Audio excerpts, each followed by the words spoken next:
And on Good Morning Nigeria today, we shall explore agriculture and investments.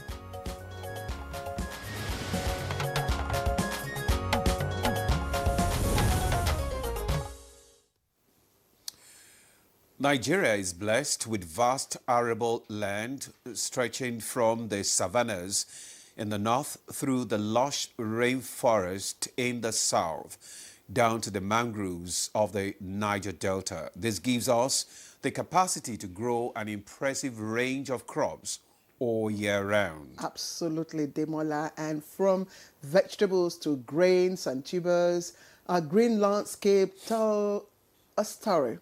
Now, agriculture is not just about putting food on our tables. It's also one of the strongest pillars of our economy, creating jobs and supporting stability. That's true, Claire. And this season shows that reality clearly, with more young Nigerians plugging into opportunities along the agricultural value chain. Reports confirm that agriculture still reduces poverty faster than most other sectors. Absolutely, there's no doubt about that, Demola. And it doesn't just end there. The Food and Agriculture Organization, FAO, also reminds us that agriculture, supports better nutrition, healthier diets. And, it's nice when what's good for the pocket. It's so good for the body. I'm sure you know. But despite all this, many experts insist that Nigeria is still being held back by low investment and poor incentives. You're correct, Claire, and that's the irony, isn't it? Because conflict, climate change, and economic shocks keep slowing down progress, leaving millions vulnerable to hunger and poverty. Well, you could say that it is a global phenomenon, not just Nigeria, but still, there's a silver lining. Food prices have dropped slightly, and you can almost hear the relief in the market these days. And I know someone within the city is also saying that is it. But I bet many are wishing it could drop a little faster. That's me. But the bigger question remains, how do we make agriculture sustainable, not just for today, but for the future? Experts are saying that opportunities for investment are there and huge. Very huge, Claire. Exactly, that's why conversations are ongoing about a 10-year strategic plan to unlock food systems, adapt to climate realities, and respond to changing diets. And I like the fact that this is not just a Nigerian conversation. I said that earlier. It's global. It's a global conversation across the Sahel and beyond. Agricultural experts are sharing ideas, brainstorming on how countries like Nigeria can make the most of their strengths in this sector. Yeah, so today on Good Morning Nigeria, we'll be looking closely at how to boost agricultural investment. I am Ademola Adeoye. And I'm Claire Adelabu Abdul Razak. And we thank you for joining us live on the network service of the NTA for today's program. It's the midweek's edition. Welcome back to the program, and we're looking at agricultural investment drive in Nigeria. Of course, this is prompted by the recent efforts or initiatives taken by the federal government to upscale investment in the agricultural sector by, of course, providing incentives for that. So let's quickly listen to the background report by Ibrahim and Amido before we bring in our guests. Agriculture is not just Nigeria's lifeline. It is the rhythm of our daily lives, feeding families, fueling economies, and shaping our future. Yet, with climate change biting harder, banditry disrupting farms, and a booming population demanding more from less land, our fields are crying out for a revolution. Did you know agriculture accounts for about 24% of our GDP and employs over 35% of our workforce? But as we race toward 400 million people by 2050, the pressure is on. How do we turn potential into plenty without exhausting our soil or our spirits? That is where the Enhancing Agriculture Summit comes in, a pivotal 3-day forum designed to ignite change. Building on Nigeria's recent 10-year Strategic Action Plan 2026 to 2035, unveiled at the UN Food Systems Summit Stocktake. This gathering unites government leaders, tech innovators, and young farmers to push boundaries. Imagine drones scouting crops for diseases, AI predicting harvests, and blockchain ensuring fair prices from farm to market. It is about smart, sustainable farming that boosts yields while cutting waste, all backed by partnerships with bodies like the Food and Agriculture Organization of the United Nations and the African Development Bank. But let's get real. Farming takes a toll on the mind too. The uncertainty of rains failing or markets crashing can lead to deep stress, pushing many rural youth toward city lights and leaving villages hollow. This summit challenges us. Can we nurture not just the land, but the resilience of those who till it? Through mental health support, skill building workshops, and inclusive policies, we might just cultivate a generation that is as tough as it is innovative. The big question hangs in the air. Will Nigeria seize this moment to transform agriculture from survival mode to a thriving powerhouse, securing food for all and prosperity for generations? Well, guests, experts in agriculture, are in studio to explore more on enhancing agriculture and investments. Great question, Ibrahim. Thank you so much for that background report. And we already have some of our guests in the studio, who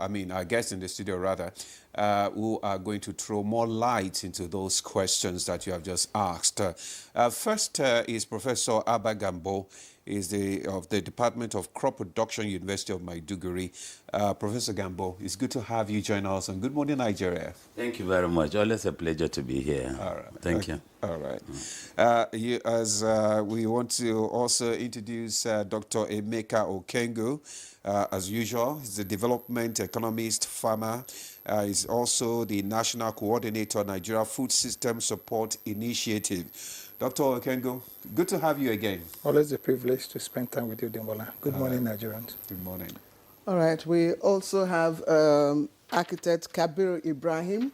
Architect Kabir Ibrahim, of course, is president of Nigeria Agribusiness Group, and he's also chairman. He's also chairman, Agriculture and Livestock Trade Group, NASIMA, under NASIMA. Architect Kabir, thank you very much for Thank you very much for having me. All right. Demola. Yeah, we're talking about, boosting agriculture and agricultural investment here. And a lot of issues have been, thrown up, especially in that background report. Professor Gambo, probably you want to respond to some of the major key trends in sustainable agriculture. And what are these indicators? Thank you very much. Good morning, viewers. Now, when you're talking about agricultural development, or you want to make sure some people come into your country to invest, first and foremost, you have to make the environment enabling for them, conducive for somebody that is coming from another place to help you in developing your own agricultural subsector. Now, there are some few examples. Okay. First and foremost, how are your routes leading to where the farms are? Secondly, do you have a very good cold storage system, kind of post-harvest, preventive, loss prevention, etc.? And thirdly, and most importantly, how is your power grid? Do you have 24/7 all over the country, kind of?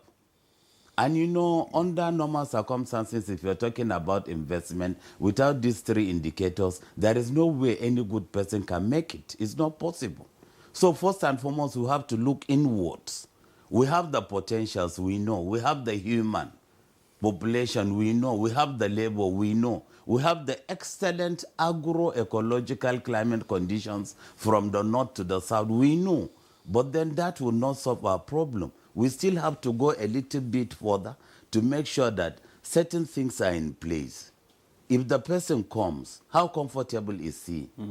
How acceptable are the people going to be to him? Thirdly, how will he feel that there is this kind of real issues everywhere? Light is not a problem in most countries in the world today. Light is something that is just common. But in Nigeria, light is still not common. Electricity is not common. We're talking of 24/7. And then you are not talking of agricultural things that are perishable, most of them, fruits, vegetables, dairy products, fish, etc., that cannot stay outside the fridge for more than 24 hours. Without constant electricity, there is no way any good investor will come in to do any good business here. And then thirdly, and most importantly, there is what they call the tax holidays. What is the federal government and of course the subnationals doing to make sure to lure investors to come into the country, and then what is the impact so far? But then if this kind of scenario is not around, no serious investor will definitely like to come into the country, definitely. All right, Prof, thank you. Thank you very much. And I will take my question from a different perspective, even before we look at investing or incentives to invest in agriculture. I'm just wondering, every one of you, you've been within the system, you've shaped policy in agriculture. I'm sure, you're all convinced that agriculture is not just a sector, it's not just an economic or a revenue generating sector for the economy. But is there anything so far, any initiative that has shown us, and indeed the investing public, that agri is of a national priority? Okay, thank you. Good question, Claire, which will take us back to history. When you talk about the Dutch disease, you talk about the disruption that happened to our agricultural systems. Considering and remembering that before the Dutch disease came, we were trading globally. In fact, because of agriculture, our naira was stronger than the dollar. Our naira was now 1 naira 70 kobo to a dollar. Because of agriculture, we were one-on-one with the pound. Because of agriculture, naira was being traded in the streets of the UK. Right, and Demola, I don't know, we're talking about to encourage investors to come. Now, this is where the disruption started or happened. Because at the time we were doing this, we didn't have foreign investors promoting us. We had research institutes, okay, that created that back end and then created companies that now created the value process. To the extent that you even now had, those conglomerates where you are now gathering at whatever level you needed to, the trading boards, the commodity trading boards, that now made certain that for each product we were into, okay, we were shipload, competitive. What do I mean by shipload competitive? It meant that whatever product that came out of our value had a volume value of a minimum of at least 5,000 metric tons, which was the smallest you could load onto a ship. From timber to cocoa to palm to rubber. And then you didn't have farms. What you had were plantations. Then? Yes. So now what we are basically doing, and this is where the challenge and problem is the word farm. Because a farm is a very small component, of a plantation. Others have moved from plantation, like I keep telling you each time I have an opportunity, to belting their plantations, meaning that they now have belts running thousands and thousands, interlinked and interchained. And we are busy talking about proper farmer, farm, support. Okay, so if you are not building these systems that is able to now appreciate where you're getting it wrong and why you will never get it right, these are two different things. You can talk about all the whole good policies. You're right. All of us, have been part of almost every agricultural policy in this country, at least in the past, decade or so. But I keep also saying to you, Claire and Demola, policy is a wish list. If you have a policy and you don't have, a program that ties to action. A policy must be tied into what you call a PPA, policy, plans, and actions. Then this is where you now begin to now talk about, again, like I'm still saying to you, what I promote, the volume for value. I hope that answers your question. Yes, because if I get you, we've not moved, or let me say we've made gradual move from being a country of a farming country. You know, what you are advocating is let's move away from that. So even plantation or even belting the plantations. No, we're in a cage. You know, we're still in a box. That's the problem. And that box you are is some comfort zone. And this when people talk about thinking out of a box. Like I keep saying to you, Claire, your father, your grandfather had stretches of cocoa farms, and he was selling to commodity boards. Your husband is carrying a basket of cocoa to the market, and you say you're moving. You're not moving, you're retrogressing. But people will say that over the years, I mean, successive governments have come and gone, and each government had a very strong, conversation or initiatives around agriculture. Each successive government comes and says, look, we want to make agriculture, we want to revitalize agriculture, we want to. So isn't that an indication of giving it a national? That is where the problem is. The period I discussed, there was no federal Ministry of Agriculture. Understand it. Maybe we'll deepen it as we go. So what you're also mentioning is part of a problem. So you're saying there's been no visible sign of, prioritizing agriculture at the national level? No. At the level we are, give it to Ministry of Agriculture, give it to this government. We have done exceedingly well where we are. But are we supposed to be there? You understand what I'm saying? They take you from this studio now and take you to primary 6 to go and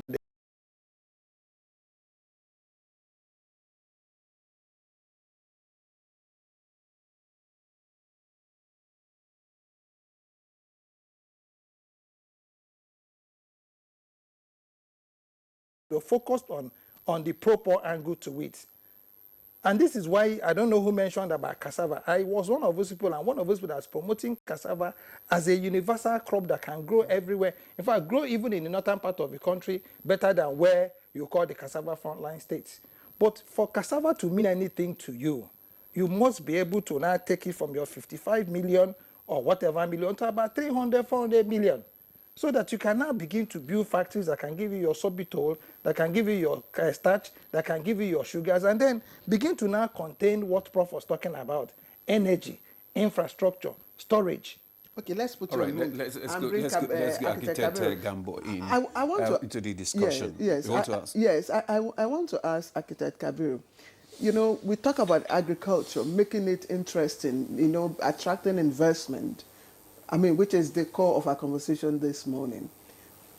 And when we talk about that, our focus is usually, making it more exciting for the youths. Like, the youths are, if you bring anything tech, anything digital, or entertainment, Nollywood, you certainly catch.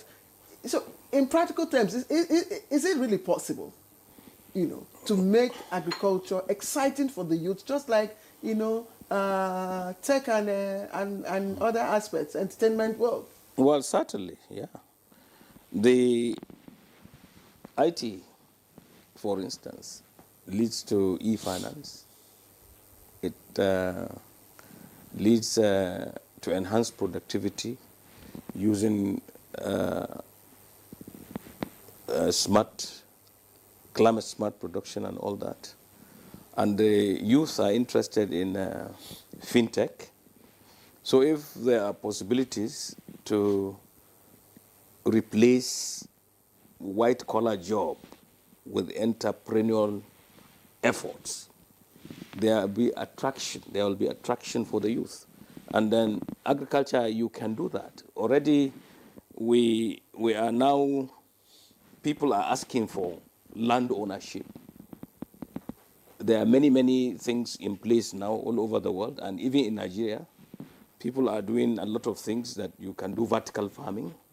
You can produce a lot of things in very confined places, and the youth will just engage there. They will not take hoes and machetes and things like that, and they can produce optimally to be able to solve all the problems that they need. So that can be attractive, and you can pull a very large number of people because there are more youth in our country today than the older people like me. So where are we sitting in a cage? According Now, as the previous speakers mentioned, there are many cross-cutting issues to make that work, i.e., look at energy. Most of these things are driven by energy. If energy is not accessible, easily accessible, if transportation is difficult to take things from place of production to place of need, if you cannot have good storages, if you don't have people with money elsewhere to support internally investments that will be sustainable, all these issues will leave you where you are.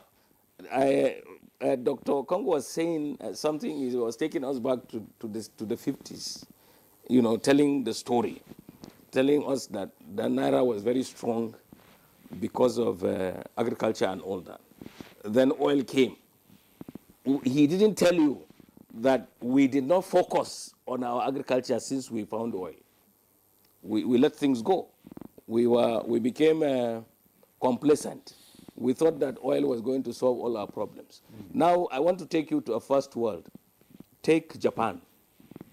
Japan had a lot of prowess in technology.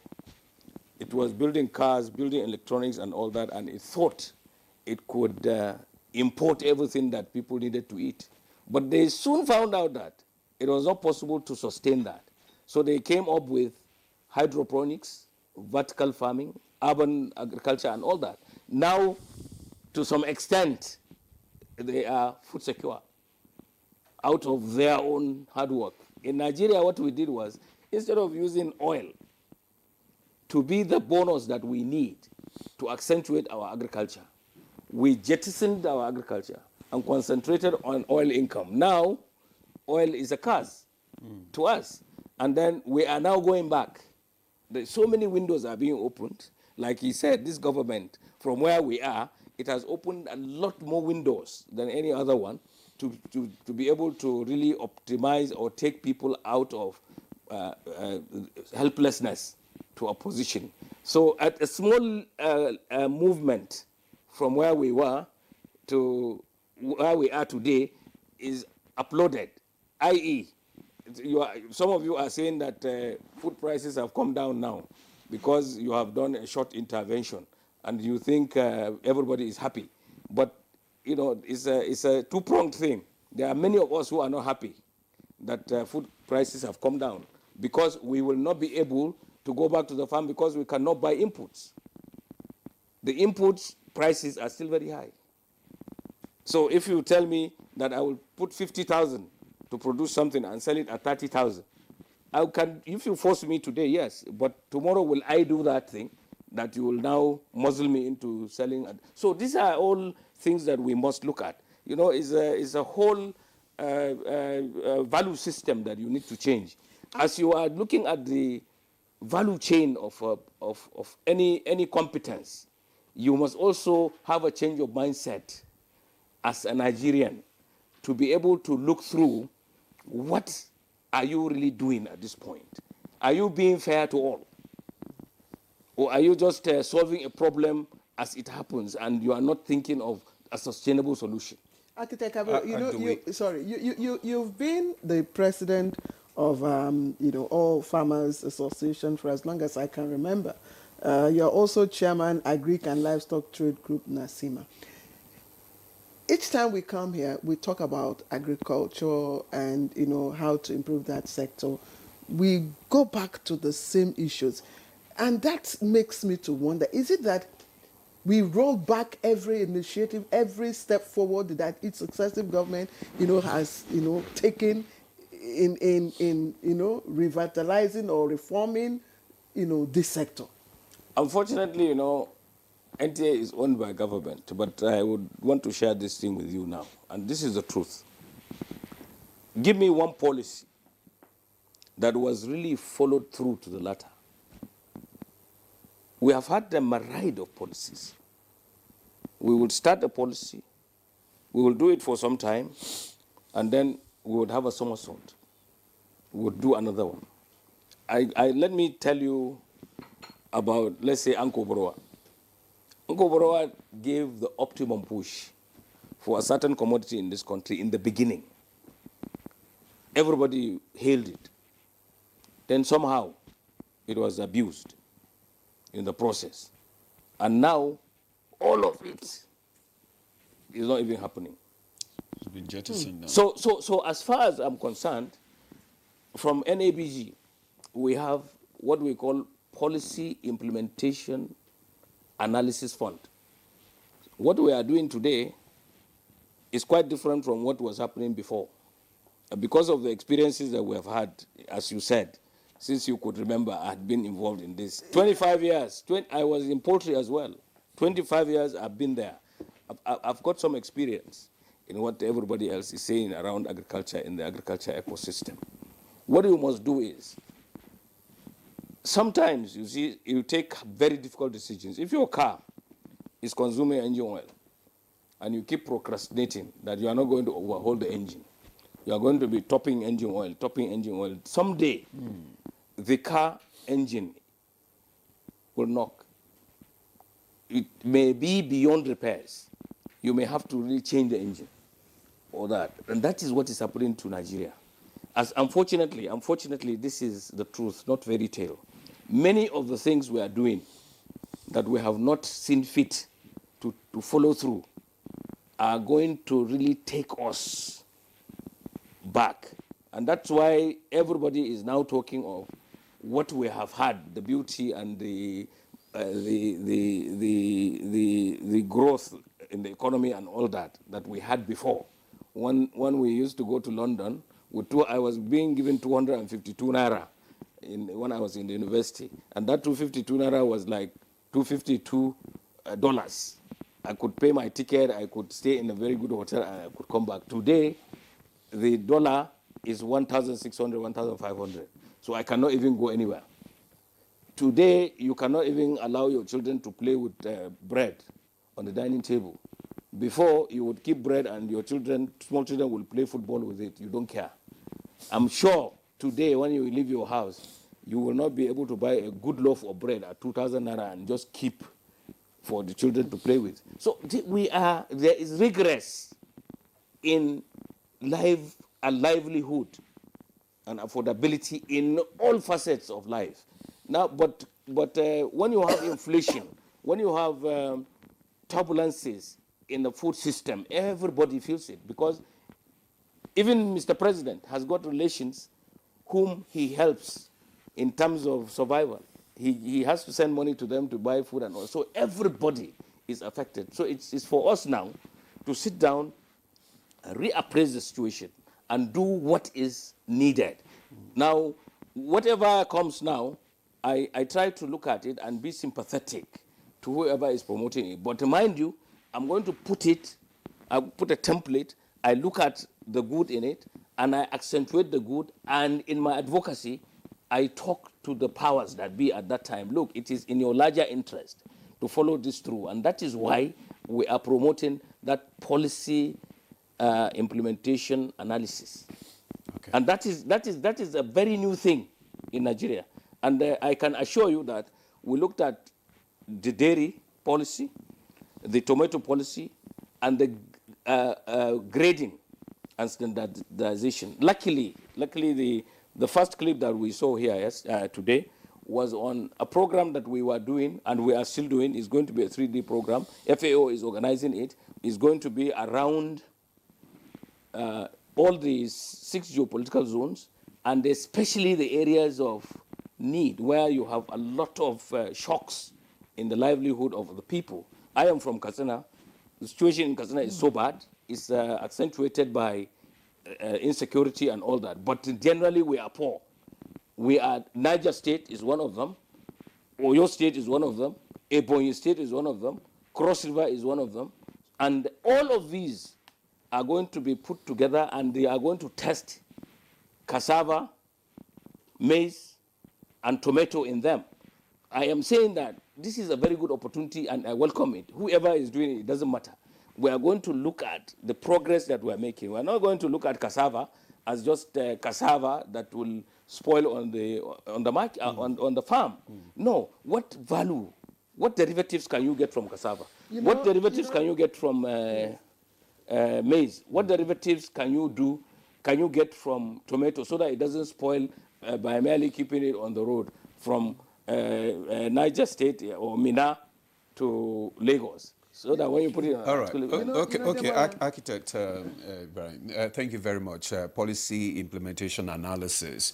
But when you talked about the issue of, in the past, when you put bread on the table and they play about it, I mean, people have said that at that time we're being wasteful in this country. We waste because, but this system now has put a check on our, on the way we waste, commodities in this country. Let's come to Professor Gambo now. And I mean, you've talked about the various challenges, that is, actually hindering investment in the agricultural sector, especially the issue of infrastructure. And he also talked about the issue of land ownership and all that stuff. So what is the way forward now? How do we begin to address all these challenges if we want a change and if we want the desired results? Because from what Claire said, successive governments have always talked about the issue of agriculture. How do we bring it back to life? You understand? So what is the way forward? Thank you very much. Now, from the academic point of view, definitely we've actually moved forward agriculturally in this country. When you look at the policies, different policies being shown now, starting from the Green Revolution thing to the latest one of Green Alternative, and then the NAPTIP that we are still talking about, I think we are making successes, really. Then come and look at the academia also. Prior, there were no specialized universities of agriculture. Now we have federal universities of just for agriculture, about 5. And then agriculture is a major course. Is most private universities, most state universities, telling you that the manpower that we are now producing in the agricultural sector is much, much more than what we used to have before.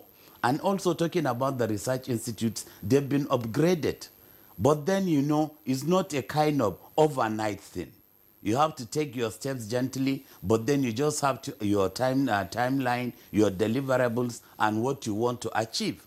Now, the most important thing in all that we are talking about, I think if you do not bring mechanization into the present method of agricultural development in Nigeria, whereby you just have the subsistence farmers left on their own with their hoes and cutlasses, and then the population is ever growing, you understand? There is no kind of matrix between what we are saying and what we are doing. There has to be a kind of synergy between agencies, synergy between the research institutes and the farmers, synergy among universities also, synergies, exchange programs that we used to have before. You send some professors outside to another country, they gain some knowledge, come back and impact it here. All these things are no longer there.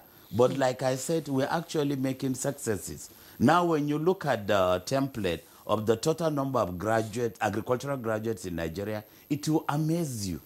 Go to any NYC camp, when you see female, before we were saying female are not doing agriculture, now when you see female and then the male counterparts having graduated agriculture, it will amaze you. But now they are there, where should we put them in? All of them cannot go back into the academia to be lecturers. No.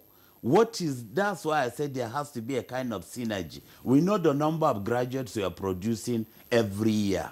Before we produce them, is there a kind of company? Is there a kind of mega farm? Is there a kind of mega project that can actually absorb them the moment they leave the university? So I think these are the kind of thinking we're talking about. Then I just want to chip in something about cassava.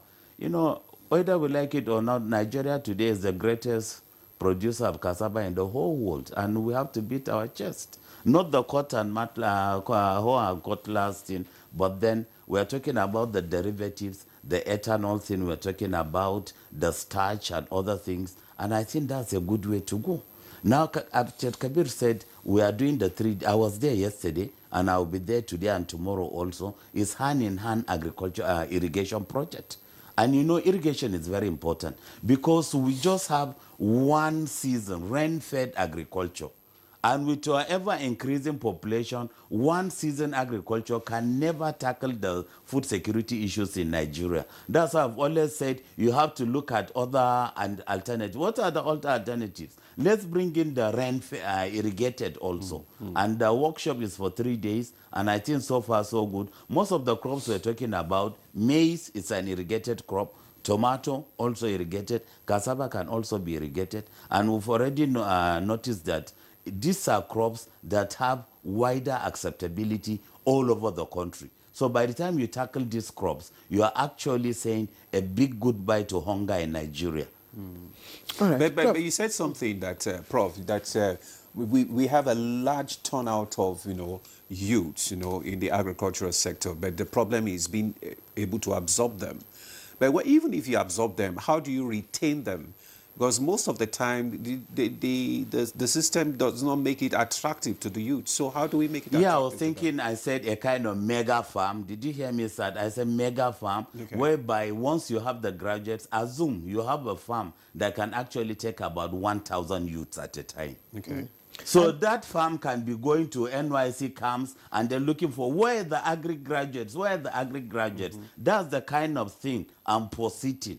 If there are this kind of farms, maybe 3, 4 in the country, and before you know it, once they are at the camp, you see people coming with tallies, trying to know how many agri-graduates are in crop production, how many are in livestock, how many are in fishery, how many are in horticulture, etc., so that you already know where to fix them. And I think that's why I said there has to be a synergy. We cannot be allowing our agricultural graduates to be roaming off over, and most of them are not ready to accept the whole and then the little hectareages to be aching on the farms. Definitely not. That's why we have the huge aging population. The average age of a typical Nigerian farmer is now about 61, 62. All the youths are not there. Yes, ma'am. But Prof, let me ask you. I wanted to ask Dr. Kungo, a question. But since you talked about research, I don't know if Architect Kabir will agree with me. Farmers say that the research that are done, remain in the shelves in the universities and don't reach them. So how is it possible? How can that be made possible? I mean, today everybody in the villages have smartphones. So if they can have access to smartphones, why can't they have access to your research works? Clear research is demand driven. You have to ask for you to get it. All the universities, we do plenty of researches, our shelves, like you rightly said, and we inundated. Exactly. We do researches for us to gain a promotion, etc. But then what I want to say is that there used to be a kind of very effective and efficient extension delivery system. Youths on bikes that will go to the research institutes or will go to the farms, get the problems of the farmers, rush back to the universities or to the research institute. These are the particular problems now. Then you now take the solution and also rush back to the farmers. But this one is no longer there again. Good. Yeah, but we have the what is going on? Is it not the social media now, Abi? The internet now. They don't have to go to the farm. They can. But not every farmer. Not every farmer. But we're talking about the youth now. He's talking about the youth now. Yeah, talking about the youth, they have to be engaged. Yeah. And then they have to be given some little training. It's not like because I've just graduated from agriculture. Who should engage them? The government, of course. Which government? The federal government. Extension delivery system. That's what I'm saying. It has to be a kind of federal government-driven thing. Then the states will also take it down. If there is no effective, well-coordinated extension delivery system, there is no way agriculture will make any progress. Okay, because fine. the new researches we are making are with us. The research institutes, the new varieties of crops are there. but then the farmers are not aware of it. There has to be a middle person. And that middle person must come from the government. That's why I said the government has to make the environment conducive for this kind of things. Where were the extension workers of the past? Prof, thank you. Dr. Kengu, Architect Kabiru talked about, the events and initiatives, the programs, and we've been hearing of all of these programs. I mean, you've been, participant in so many. I can't, name all of them. And sometimes even the resource persons, the speakers are even, flown in, using our financial logistics. We bring them in to give us talks. We sit down, 2-3 days event. We'll listen. And at the end of it, it's talk. The person who is at the end, the receiving end, the viewer, me, Demola, we are alienated. It doesn't impact, the outcome doesn't impact on us. For instance, in 2005, ECOWAS established the ECOWAP. I'm sure you knew about it, which is supposed to be implemented at the state level. How has that impacted on our pursuit for agric reforms? Thank you, Claire. To put it in perspective, I'll share one or two personal experiences. In 2006 or 7, I started a relationship with the ABU Zaire. And what was this relationship? I wanted to enter into an MOU with them to now start commercializing, the forage that they had, researched from their labs.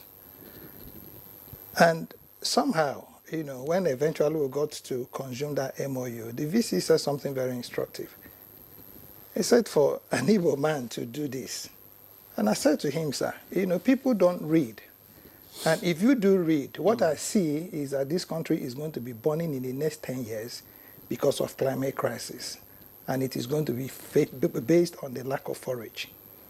I went to ARCN and forged an MOU with them. This was between 2007 and 2010.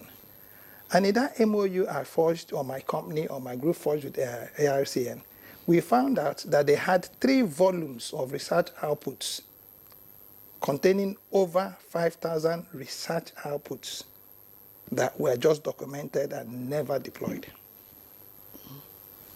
We went ahead to NAPRI, the Nigerian Pharmaceutical Research Institute, and got an MOU with them and landed the Ministry of Science and Technology. In all this, you didn't hear me talk about the Ministry of Agriculture because they were the last that we needed in that aggregation. We needed to get ARUCN, we needed to get Ministry of Science and Technology. And what was this MOU? Consummated. For us to be able to now have access to the technologies either procured or deployed or developed within the system so that we could now begin to find how we could commercialize them. And what was this program about? It was what they called the Community-Based Climate Smart Agro-Allied Resources Project that was supposed to be building in every community where you had 300 people, a center that you could come, get seeds, okay, get technical support, okay, and then bring whatever excess you had out of your farm and then get extension services. We were supposed to be building this in every ward, about 9,000 of them across the country. Like my leader, says, halfway along the line, you start a walk, and then all of a sudden, you can't even see a director anymore because the one you were seeing before had left. You can't see a permanent secretary anymore. You can't see a minister anymore. And then something that is supposed to be bigger, okay, than the country now begins to get locked up in, he is too busy, you need an appointment, and these things keeps, creating these somersaults. Somersaults just don't happen. It is person-driven. I and Professor, I think it was 2016, we were in the State House, NEC. Yes. Okay. To interface with the governors, a few of us were called together, about 7 or 8 of us. Okay, Professor Gambo was there. And we were supposed to be giving our ideas to that level of NEC. He was the former vice president that initiated it, so that consultants could now interface with state governments. And that's how I developed a relationship with now Senator, the former governor of Plateau, who I knew before anyway.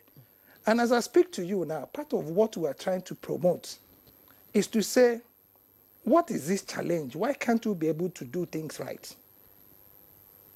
And there's something we're trying to do with the government of Cross River State now that is supposed to be transversing Obudu, Benue, Taraba mountain range.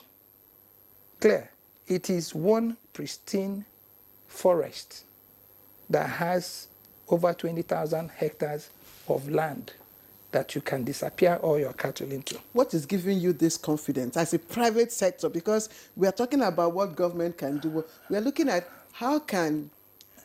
what will stir the confidence of the private sector? Remember, I told you something.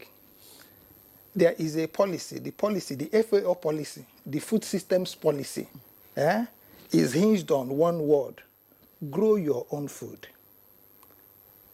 This confidence is come with a lot of bashing, a lot of stabbing, a lot of pain, a lot of pushback. But you know who I am? I'm the beetle. I say never.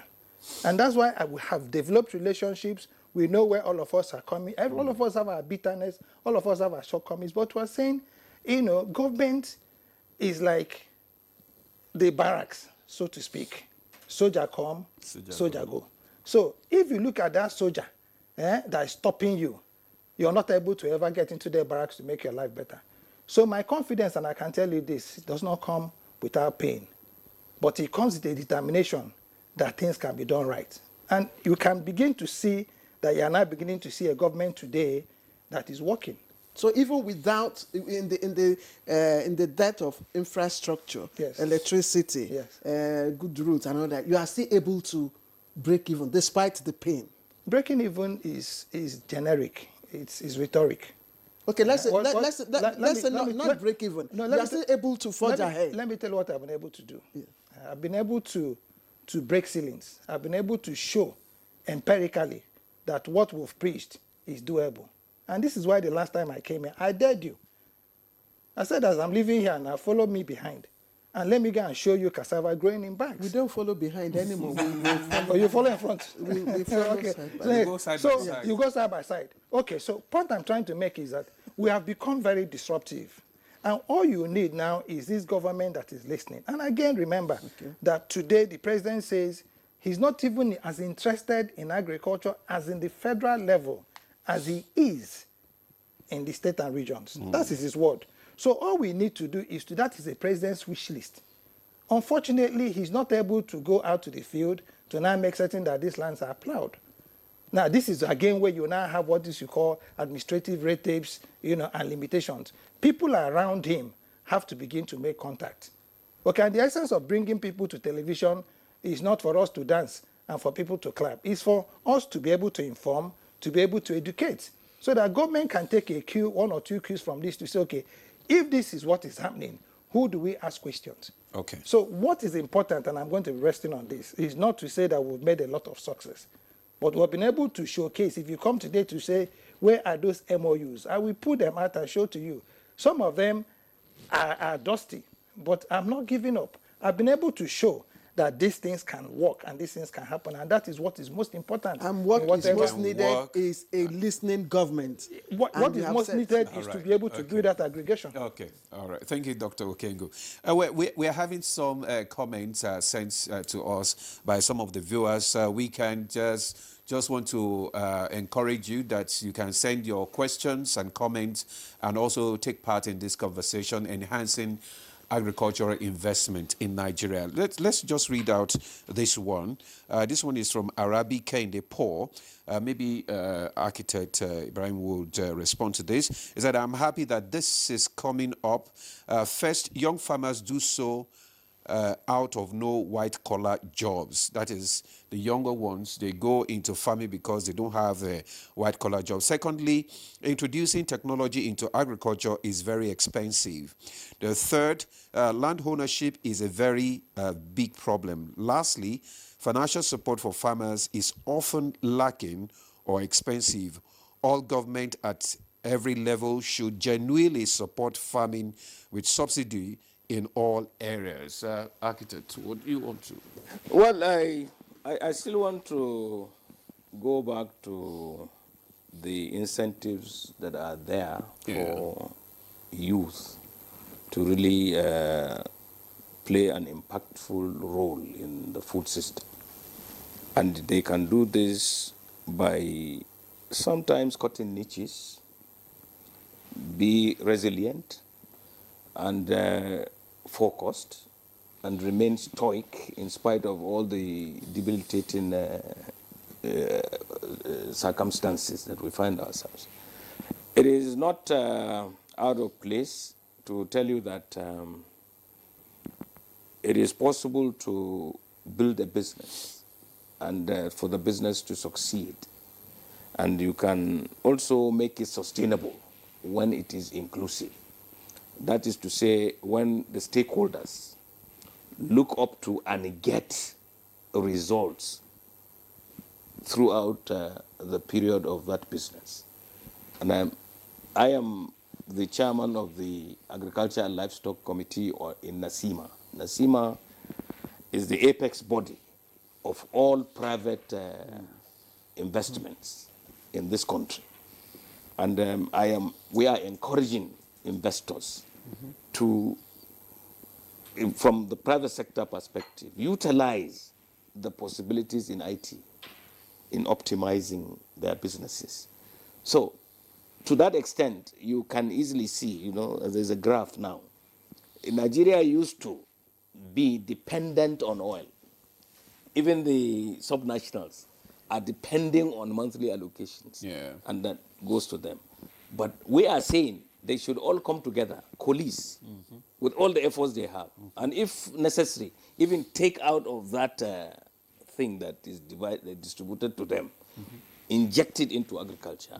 Let there be public, philanthropic, and private investments in agriculture, so that you have blended finance to take some businesses to scale, so that everybody gets something from it. You see Brazil now. I mean, how many times have this government has gone to Brazil? When I was president of Poultry Association of Nigeria, we used to look at Brazil as a poor country. Today, we are importing the highest energy component of the feed, of the animal feed, from Brazil. Today, we are even borrowing technology from Brazil. Brazilians are said to come here to invest. There is a big company that slaughters 1 million chickens a day that is coming to Nigeria to invest. So, if you tell me there are no opportunities in this country with this population and with the rising population, the envisaged population of 400 million, you probably do not understand business. The possibilities are there for the youth to get employment. But listen, forget about the expense. It's not the expense, architect. See, the problem is lack of adequate information getting to the youths, because a lot of times, let me tell you something, a lot of times, most of these youth they are not well informed. They don't know that there is big business and big money in agriculture, and they don't have that. They just believe that it is only those who do not have, just like he said, white collar jobs. That is just like, it's just okay, let me just do agriculture for now. But there is big money there, a lot of billionaires like we have in other climes, and they showcase this thing. They give them proper education, proper information. For instance, there was a time I couldn't fast. Let me just use this analogy, because I believe that what would I fast? But when I now got a proper understanding of what fasting can do to my body, the health benefits, then I started fasting. And I now developed, that habit of fasting regularly, and it has really helped me. The same thing, when you give them proper information, proper education, when you reach them where they are supposed to be reached, maybe in social media and all that, you'll find that more of these youths, they will key into it, because you are the president of All Farmers, Association.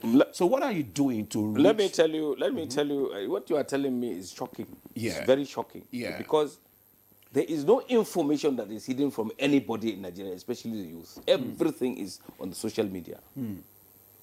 Everything that I've said here, you can find it in the social media. And everything that we do is cascading down to every nook and cranny of this country. How do you make now listen to me now. Yeah.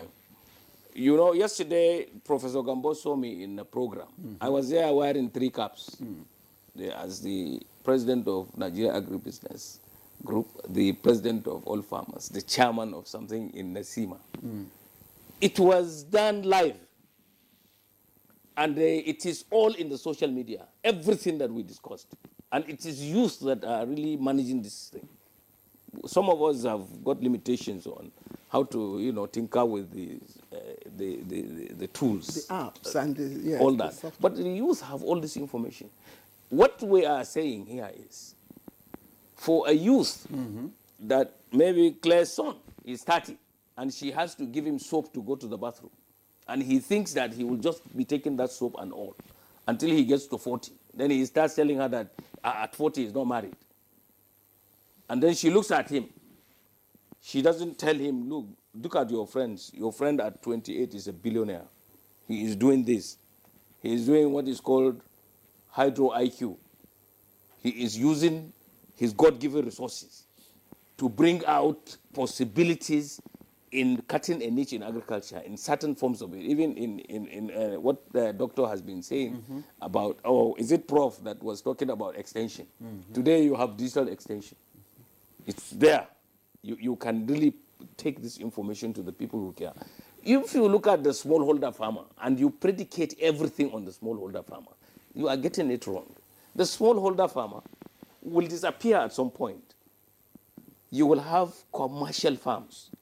And these commercial farms will be the ones that will provide jobs for our youth, not necessarily in the actual production in agriculture, but in all the things that are sprouting from those processes in agriculture.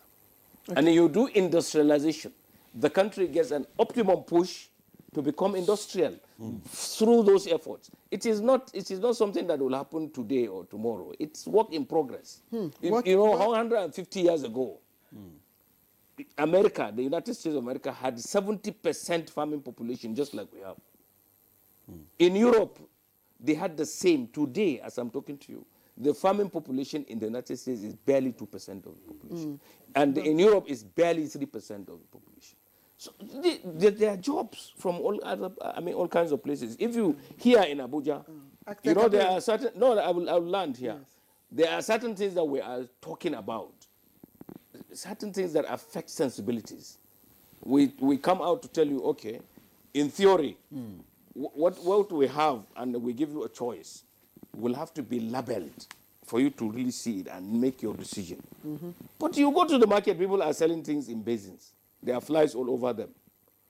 Those things that are sold can give you disease.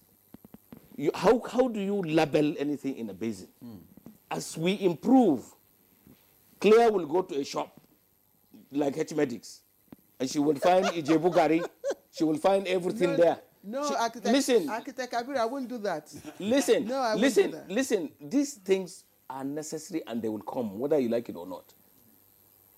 When I finished university and I started staying in Katsina as an architect, somebody told me that you a big fish, you are coming into a small place. No taxis in Katsina at that time when I moved.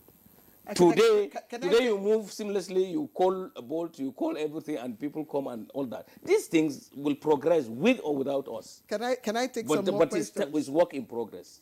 Can I take some more questions? And just to answer you, for my Ijebu Gari, for all those foodstuffs, I will not go to any of those big stores that you mentioned. I will not go there. I will go to the market, because the market is where you get variety. You even get fresh product, fresh food, crops, not the No, the what he's talking about is the properly packaged one. They can be packaged. They can also be properly packaged. They do package them in the market. They package carrots. They even package tomatoes, peppers now. All right. in the Okay. market. Sorry, let me Okay, quickly let's take my. take some of these. Yes, I Okay. have. Okay. Read You've yours. taken yours. No, I've taken one. Okay, go ahead. All right. Boys Secondary School Gindri is the first school that started the Young Farmers Club in Nigeria and also West Africa in 1952. I'm pleading to the Ministry of Agriculture. Architect Kabir is here. The Minister of Agriculture isn't here, but I know They are Architect listening. Kabiru. They are listening. Okay, they are listening. I'm pleading to the Ministry of Agriculture to encourage these younger ones by supplying some farm inputs to catch them young in school to the wider world by involving schools in farming activities. This is from Ambassador Caleb Plateau Gindiri. Thank you, Ambassador Caleb. You're one of our frequent viewer. Now, Doctor, you have hit the nail on the head. We need to be aggressive in our plantation system and go back to the days of agricultural cooperative, commodity warehousing, and off-taking of farm produce, price control, and the rest of them. Again, we should take full advantage of technology to attract our youth to farming business. Let the MDAs with agricultural management mandates face it squarely. Engage trained graduates from the agricultural institutions to supervise operations of the peasant farmers in synergy. This is the next one is from Dr. Joseph Subeiru. We need to just make our farms safe. The level of insecurity all over the country must bother our security agencies. It's unacceptable. The moment we can secure farmers, a lot of our youths will be willing to try their hands on the farms. Good morning. In addition to establishing mega farms, industries and synergies, etc., the agricultural curriculum, right from secondary schools, should be remodeled to a practical and self-reliant one. Thank you. You took that out of my mouth. Okay. Okay, let's go for a break. When we come back from the break, we'll take these other comments. Professor Gambo will respond to some of them. Stay with us. Thanks for staying with us. You're still on to Good Morning Nigeria on the network service of the NTA. And our conversation is still on enhancing agricultural investment in Nigeria. And our guests are still here. And before we went on that short break, we read some of these comments from our viewers. I have 2 or 3 more here that I'll need to read so that Professor Gambo can respond to some of these comments and questions. This one is from Kashim Bashir Umar from Kano. It said, for agriculture to thrive, there must be effective synergy between the federal and subnational government as agriculture falls under the concurrent legislative list in the country. Consequently, any meaningful breakthrough in the sector requires the 3 tiers of government demonstrate strong political will and commitment. Then the second one says, good morning, NTA. Government has to come up with a deliberate design that will encourage the youths into farming. Like Professor posited, the agricultural sector has to have a mother center that will engage agricultural graduates in the farm during their service years. Okay, Prof, you want to respond I want to some go of a these? little bit practical now. Okay. You know, we're talking about investment. I want to give 2 very good examples. Okay.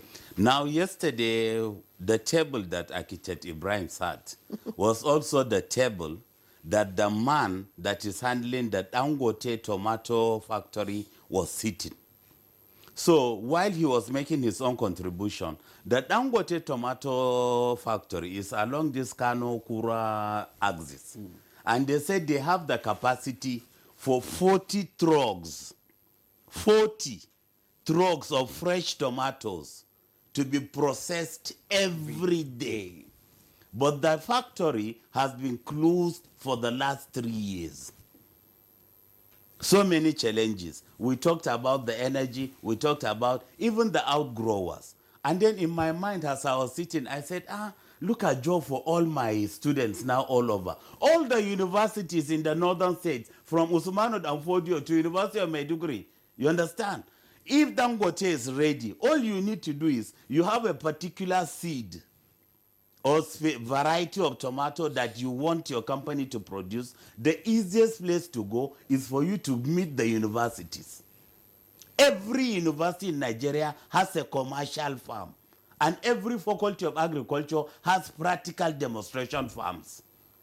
When I was head of department crop production, one convocation, I said the vice chancellor, don't buy any vegetable from anywhere. And that was how we did it. We forced our students to grow the onions, the cabbage, the pepper, the okra, everything. In fact, at the end of the day, he was even giving them out to people that came in. But what I'm trying to say is, if you have a factory of this kind of capacity, you must have thought at the beginning, where are your raw materials going to come from?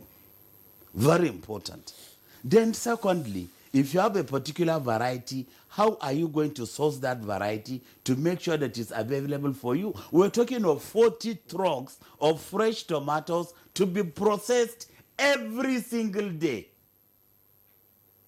And it's just lying there, fallow, wasted for the last 3 years. I don't know the other challenges, but then if it is production, I'm telling you, by the time you go to all the universities in the northern part of the country, you tell them, we want this particular tomato, give us this amount. Tomato is an irrigated crop. And What about other people like Erisco Tomato that produces? What would investing in agriculture mean for people like Erisco Tomato? Yeah, what we are talking about now is the man has already set up his factory. Yeah. But then he has to close it down. So what impact or what message is that person? If somebody wants to come in and then do another tomato factory, this would be a kind of great disappointment to anybody that is coming to invest in tomatoes in Nigeria, honestly. But then talking about Erisco, yes, you understand? He has the kind of market or his outgrowers where he can get the tomatoes. Yes. But don't forget that in most cases they are not 100% what we assume are in the can. It might not be 100% tomatoes. Yesterday it came to the purview that most of the tomatoes that you now consume in your house in these sachets and tins, most of them contain more maize. That is those imported, not exactly, the imported tomatoes. More corn, more maize, more coloring, etc. The man said it all yesterday, and it was everybody had it. So what I'm saying is that if you really want to invest, there should be this enabling environment. Get your target first. What are your timeline? What are your deliverables? How are you going to convey your product to the factory, etc.? And now the one person talked about this synergy, and I still want to emphasize the synergy. You know, by the Constitution of Federal Republic of Nigeria, the Federal Ministry of Agriculture does not own a single hectare of land. The subnationals do. They own the land. And if you own the land, you also own the farmers. So that's why this synergy is very important. Nobody can do it solo. It's not possible. Federal Ministry of Agriculture cannot do it solo. The states cannot do it solo. So we are now asking for more proactive, pragmatic synergy.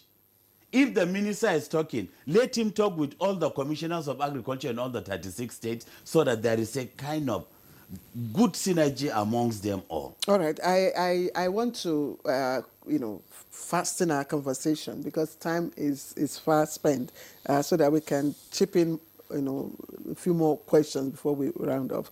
Dr. Kengo, I mean, at yesterday's event, I wasn't there. I think it was shown live. You said it was shown live yesterday? Yes, okay. I wasn't there. But what is being reported is that the vice president was saying that irrigation could be a game changer when it comes to investing in agriculture. And of course, we have river basins and aquifers that have the capacity to even irrigate, according to the sources, to irrigate 3 million hectares. But at the moment, only less than 10% is being used. Meanwhile, within the National Development Plan, 2021 to 2025, which there are plans to lift 35 million Nigerians out of hunger and poverty and create 21 million jobs in the rural area. So why are we still having this deficit? Because we've not called irrigation what it is. What is it? Water. And water management. Yeah. That's what it is, Claire. Okay? That you're able to get water to those plants. Now, how you do it, the science now, the complication begins to now, you start bringing what they call bobeke. It is being able to get your soil to get the proper water and nutrients it needs all the year round. He had mentioned tomato. There's a particular day or week in Spain where they go and wear white dresses, come to the street and start pelting themselves with tomato. By the time they finish. So I had taken a trip to Spain and I found what the magic was. There's a place they call Ibiza, which is a holiday resort. 40 kilometers outside Ibiza from both of your left and right are greenhouses of tomato and allied, crops. By the time you get to the end of that 40 kilometers, you'll be looking at the port of Spain, where you now start seeing their processing plants. Now, from here to Kaduna is 200 kilometers. And we have a major Gurara Dam project beginning at that 200 kilometer stretch. What it means is that if you have a water program, a proper program, you can have 200 kilometers of greenhouses from here to Kaduna and back. Okay? Nobody will agree to buy tomato again. Are you listening to me? But the major challenge we have is that when we decided to come together and they said, okay, why don't you coordinate this food systems program? Let's even understand what the problem is, because you seem to have some best eye view. I said the challenge is the Federal Ministry of Technology. Science and technology, that's where all the challenge is. You know why? Because every support institution and facility that can be able to make us food secure is there. Now, you have what you call the 36 bioresources centers. It is under an agency, under the Federal Ministry of Science and Technology. You have what you call the Raw Materials Research Development Council. It is under the Federal Ministry of Science and Technology. But that's why he's talking about synergy. So there should be synergy. You see, it is not a question of synergy alone. It's not a question of synergy. It's a question of deliveries. It's a question of outputs. You can have all these synergy. Synergy is okay, all of us are talking together. Okay? And it is at the level of that policy. Now, what you need to do is to be able to now have proper statistics and data of outputs against inputs. Now, you have your National Agricultural Equipment Development Institute, I think somewhere in Kwara. It's under the Federal Ministry of Science and Technology. You have your National Biotechnology Development Agency. It is under the Federal Ministry of Science and Technology. Now, these are all the institutes. Okay, remember, you're talking about research. Now, what the ARUCN has is that it has about 60 universities that it is oversighting, which is where Prof's land will come into place. So there are three things you want to do here. You need to look at it from a triple helix perspective. One, if you're talking about land, what do you need the land for? What can you get out of it? The Dangote tomato thing, all of us know what happened. I mean, it's a story, like he said, let's not get into, the story of it. It didn't work for very obvious reasons. And then that comes to where I want to land. If we talk about our seeds, when you hear wide variety, what comes into your mind is that something that is growing in the wild. But those are original organic seeds. We have lost practically 90% of our capacity to keep them. From our yellow yams to what we call a jimvula to joko to whatever it is are going. And then we're now getting new practices that are slowly taking away our wide varieties because we have not been able to build that containment program that can be able to now secure our traditional and cultural seeds, which are original to our soil. And this is why when they now try to do the cotton thing, I think they got it from one of East African states, it became a complete and total disaster. But the issue is not to talk about disaster. Okay, I will rest on this. Somebody said to me, Dr. Ken, well, how come every horn in Brazil, every kind in Brazil has no horn? They have a breed that has no horn, and then our own has huge horns. I said, because they are creating an economy from the horn of a cow. And he said, my friend, what are you talking about? I said, please, give me 2 minutes and check your phone. And I sent him a video of how they were now, harvesting the horns and then value chaining it. I said, there's what they call CLC. Okay, concrete lightweight concrete, cellular lightweight concrete. Google it. It is made out of cow hooves because they are biodegradable. Clear, with CLC, you can take a building to 4 floors. But the greatest of the challenge we have is that we're not speaking to each other. Everybody comes and promotes himself as the Oputobe. Yeah, I know it all. And like I said, I'm doing something with the Ministry of Livestock in a Cross River State. And I told the commissioner, sir, do you know what will happen if we got this belt? The amount of agro-tourism that we can begin to get. And I spoke to the commissioner, the permanent secretary of the Ministry of Tourism too. And I said, sir, where you want to get this to run, if we settle our cattle economy, we would have created an agro-tourism that is world class. Imagine where you have people hiking on that Mambila Plateau, they are seeing cattle, they are seeing forage, they are seeing little making facilities, they are seeing programs. So what we don't have in Nigeria, unfortunately, is a capacity for us to be able to not just build only synergies, but build outputs that can be measured. Okay, build output that can be measured. Okay, Architect Ibrahim, earlier on you talked about the issue of policies and tax incentives, for agriculture. So, how do you think government can support agricultural investors through initiatives like agricultural promotion policy and tax incentives? Well, you have answered it. And I mentioned what blended finance means. It is coming from public, from philanthropy, and from the private sector. So government will incentivize the private sector by putting in public funds, public finance. This happened, but I told you in many instances, but it was not well done. There was so much corruption in it, lack of transparency, and that is what killed it. Because the quantum of funds available is unmatched, because government has access to a lot of money, and it pumped it into so many of the programs, but corruption ate it up. And even where some loans were given, they have not been paid up to now, and nobody is in jail for it. So a lot of these things, we have to really look at them. Nigeria can never go anywhere when there is no accountability. And it is all Nigerians. Because if you are a farmer, you borrow money and you don't pay from the federal government, let's just say, the federal government will not have enough funds to give all the farmers in this country. You must pay for others to get. It has to be a revolving thing. That you have the willpower, you have the desire, and the impetus to really grow Nigeria's economy.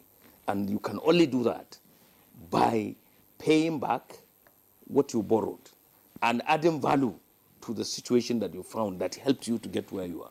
Today we are here, I studied architecture. I got everything that I am talking about from government.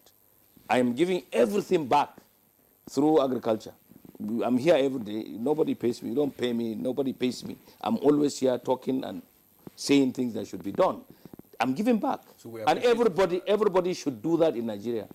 The president of this country was put there by the people. And what he has got is in trust for the people. Luckily, even Dr. Kongo and everybody is saying that this president listens. This president should walk his talk. And he should ensure that all those people that are working under him do the needful, that we should follow through. If anybody is not doing anything properly, that person should be reprimanded or even changed. That is the only way. The countries that have become first world with nothing, no oil or anything, they relied on zero tolerance for corruption, acting, not talking.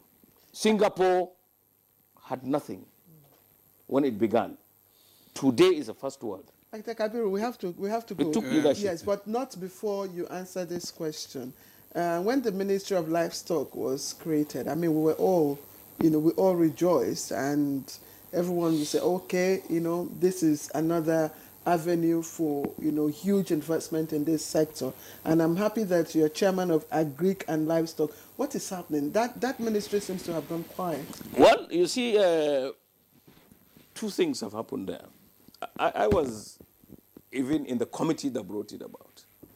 We served there. Ganduje, when he was governor of Kano State, did an agri reforms committee, and about 23 of us worked on the committee. We brought the blueprint. We handed it over to the president in a ceremony, and he said all 23 of us were going to be the presidential committee on livestock. But our prayers, one of our prayers, the most important was the creation of the Ministry of Livestock. But I am told, and I want to be disproved, that there is no funding. That ministry is not properly funded. So whatever they are doing, they have no funds. Is it that it's not properly funded, or there is no funding? Well, I don't know. I'm not in government, but I've thrown this to you. So you invite the minister. No, but you have not given us the right thing is I'm a livestock man in this country. Yeah. So what is happening? Because what is happening is that is there no funding, or there's no proper funding? So we know. As far as I'm concerned, the funding, if there is any, is not going to the right places.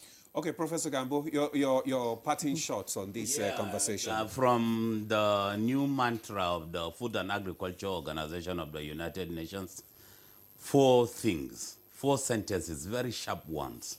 1, better production. 2, better nutrition. 3, better environment. And 4, better life for all the citizens of the world. Better life for all the citizens. Dr. Okengu, 30 seconds. Think home. FAO or FAO should just be a support agency. We should think it through. If we have the Professor Gambos in this country, we should be able to return them, to research centers that can be funded to begin to participate in now proving outputs. That's the way to go. Well, thank you very much, gentlemen. Professor Abba Gambo, Department of Crop Production, University of Maiduguri, thank you so much for your contribution this morning. Thank you very much. I will begin to fast like you. Dr. Emeka Okengu, would you also join us in this trip? Thank you. I'm lean enough. All right. Thank you so much, Architect Kabir Ibrahim, President Nigeria Agri-Business Group, and President All Farmers Association of Nigeria, Chairman Agriculture and Livestock Trade Group, Nasima. Thank you so much for your robust contribution. Thank you very much, but I know why you are fasting, because you have no money. All right, that's Thank you so much. That's Good Morning Nigeria for today. We thank you. I am Claire Adelabu Abdurazak. And I'm Ademola Adeyeye. Thank you for joining us. See you again tomorrow.